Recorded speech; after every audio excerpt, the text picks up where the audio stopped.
Kung ang hanap mo ay tahimik, presko, at magandang lugar kasama ang pamilya, barkada, jowa, o kahit ikaw lang mag-isa, ito ay swak na swak para sa'yo. Highly recommended ito.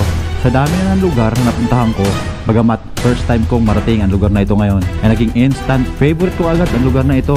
Bakit ba kanyo? Yun ang ating aalamin sa ating paglalakbay ng araw na ito. Tara, samahan nyo kami ni Sir Joey para puntahan ang napakagandang lugar na ito dito sa Pagbilao.